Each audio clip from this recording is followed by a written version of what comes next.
everybody, happy 22. It's the Hruska Clinic, and we are back here with an update with our shoe list. And we're going to be going through some shoes today, some that have been updated, some that we're taking off the list, and some new additions. So I'm excited to kind of go through that with you and review those shoes and update the shoe list with you today. But before I do that, I just want to help physical therapists and to help patients to be able to know just because a shoe is on the Hruska Clinic Shoe List doesn't mean it's your shoe. And so what I need to do is the patient and the physical therapist have got to work together. The physical therapist should be watching their patient walk. And you want to make sure, as we all know, that the feet have to do something different with the hip and the pelvis when we go through the gait cycle in order for us to lateralize back and forth from the left and the right side. If both of the feet are stuck, I'm exaggerating just to teach, I can't move my hip if I'm on the outside of my feet. And if I'm too collapsed in, I'm not going to be able to push myself forward and my pelvis is going to be locked in. Your feet, you have to be able to move differently from side to side. Physical therapists need to be looking at your patient's feet. They need to be able to watch you walk. And then I would, based on that information and the information I've given you about the shoes, to make a couple of shoe selections for you. Then when you bring those shoe selections back into your physical therapist for you guys to look at, if they don't have them in the clinic, they should watch you walk in each shoe. Then you can stand on your right leg with your right arm forward, with your left leg forward, and you're going to balance on your right leg. If you can't, just put your left foot on the floor, and you have the majority of your weight on your back right leg. Can you feel your right arch? Can you sense your right heel? Can you sense your right big toe? Yep, I can do that. Can I get on my left foot? Can I sense my entire left foot with my left arm forward? You can leave your right foot on the ground for balance if needed, or you can pick your right foot up. Can I feel my arch? Can I feel my heel? Can I feel my big toe? So if you can feel all of your entire foot, I have a size 9.5 foot, I can feel my entire size 9.5 foot, not inside of my shoe, but my shoe on the floor. And I can feel my shoe on the floor on both sides. And if the shoe is comfortable, it's not irritating me, then your PRI physical therapist should be looking at objective tests at your neck, your trunk, and your pelvis to make sure that that is your shoe. So it's complicated, right? So as a patient, you can go to the shoe. I got to find a shoe that's comfortable on the list. I've got to find a shoe that I can be on both feet and feel my entire foot on the floor. If that shoe fits that criteria, I'm going to take it to my physical therapist. It might be 2 or 3 shoes where they can watch me walk and look at PRI objective tests to make sure that that is the right shoe for me during a rehabilitation process doing postural restoration. I hope that that makes sense to help you. And you can take that same criteria, you guys, and apply it to a casual shoe. You can apply it to a hiking shoe. You can apply it to a basketball shoe or a tennis shoe or any type of shoe you want to. Athletic shoes or running shoes tend to provide more support and tend to help out with the postural restoration program. That's what we use a lot in our clinic. But you can take the same criteria and apply it to any type of shoe universally across the board. So now let's go over and look at shoes. So just a good review of what we used to give out. A lot of characteristics on the shoe list, and it gets to be a little bit overwhelming. So if I can keep you to the basic qualities that we look for in a shoe, we want to make sure you have a heel counter that doesn't collapse in. So if you press back here, this heel counter should not collapse in. You need to have your heel bone in a good position so the middle part of your foot can roll out and roll in correctly when you're walking or running. So you need to have a good heel counter. The second thing with the heel counter that you guys want to look at is you want to make sure that this part of the heel counter is symmetrical on the left and the right side. And you want to make sure if you press down here that there's not a lot of heel give on the outside of the heel. Because if there's too much heel give, your foot's going to stay on the outside the entire time you're walking or running, and it shouldn't stay there. It should be there for part of the walking cycle or the gait cycle, but not the entire time. And the fourth thing that we look at is we want there to be a normal, this is a normal bend of your toes when you go to walk. So when I go to push off with my foot, that's a normal bend of my toe. So you want to have shoes that bend here and not in half. Otherwise, that can lead to some foot issues with plantar fasciitis. It can lead to stress fractures. It can lead to heel bursitis. Now, there are some shoes, you guys, that are stiff here, and that would be recommended for people that need more of a rocker shoe, or people that maybe they don't have that much bend. That usually happens at the big toe joint. And so if your toe can't bend through a normal range of motion, you might need to get a different shoe that's a little bit more stiff here to help you to be able to walk through your entire foot. And those are usually rocker shoes to help those patients out.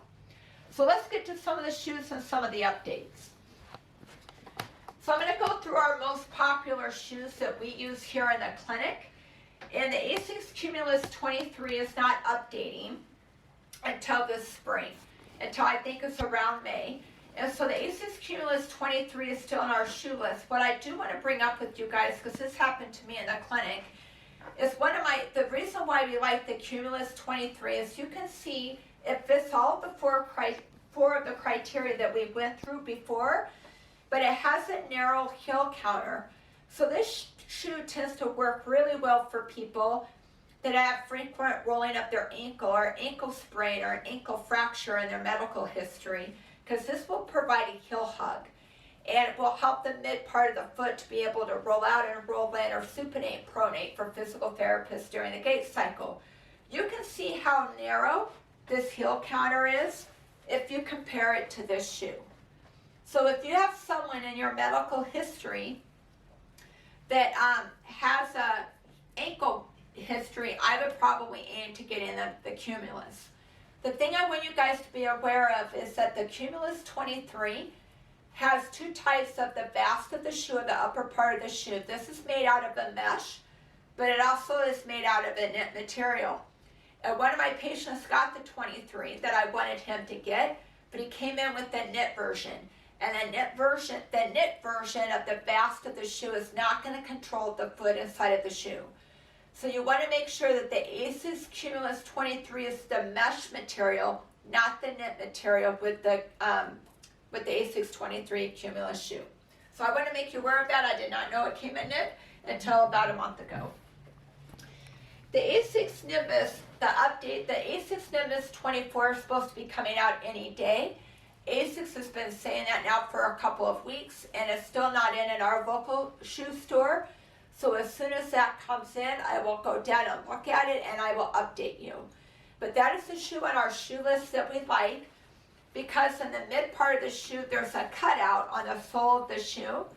So if patients have a higher arch, or for patients, if you have a hard time with your midfoot rolling in, that we need to during the mid stance phase of the walking cycle, or physical therapists, if you have patients that are having a hard time with repronating during the gait cycle during mid stance, the ASICS Nimbus has been a shoe that has worked well for us here in the clinic.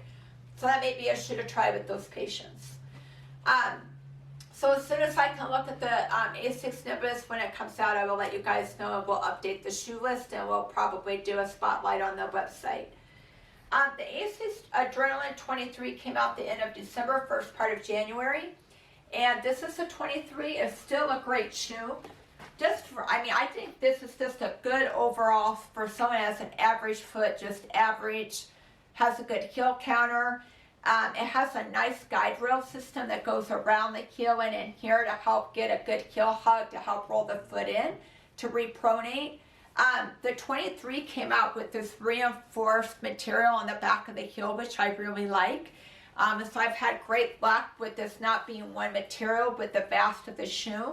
So different parts of the foot could work during the running or walking cycle. So we really like the new update with the Brooks Adrenaline. The Brooks Dyad 11 we like for people is the liner of the shoe that has the bubbles in it.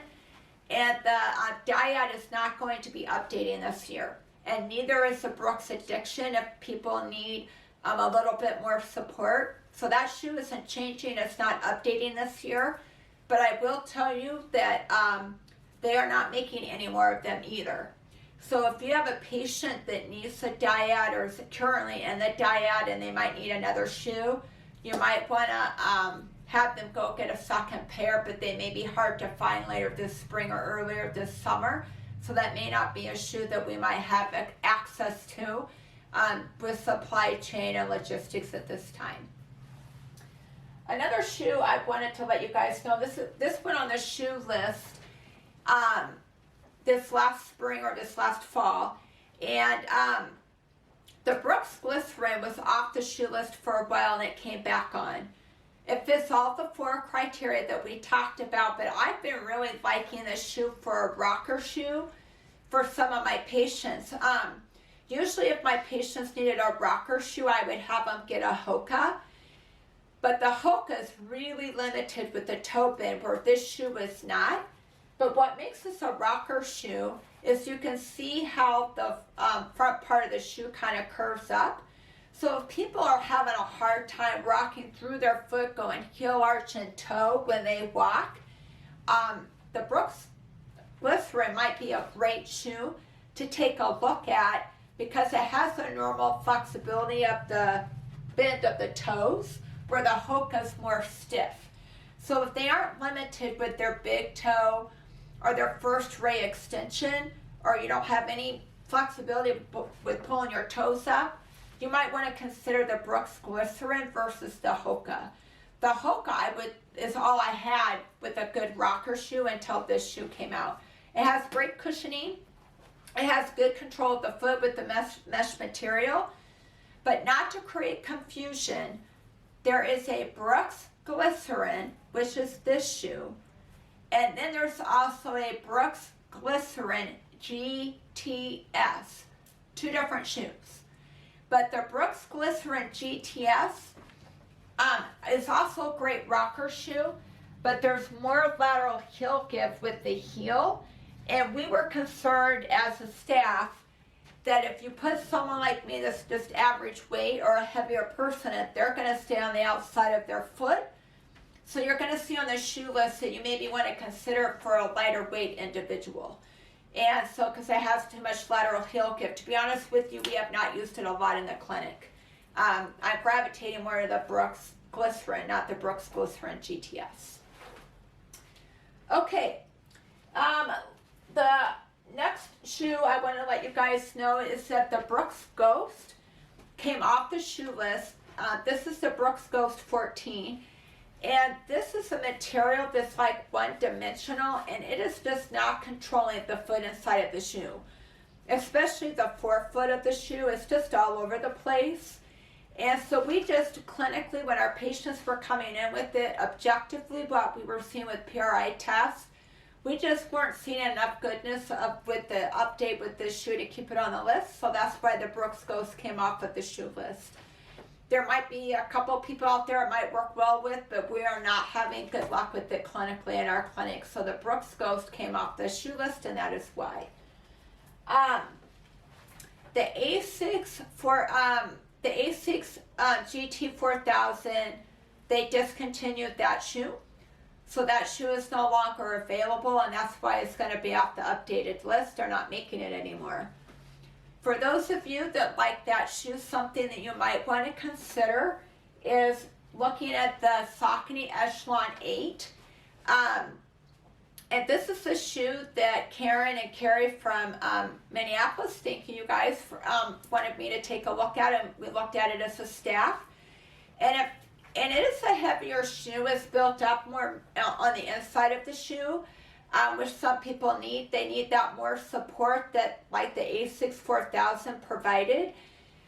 But in the shoe world, you guys, this is considered a neutral shoe. For someone that has a high arch, I would probably put it more in the average to low arch category with how more of the medial or inside shoe support that it has.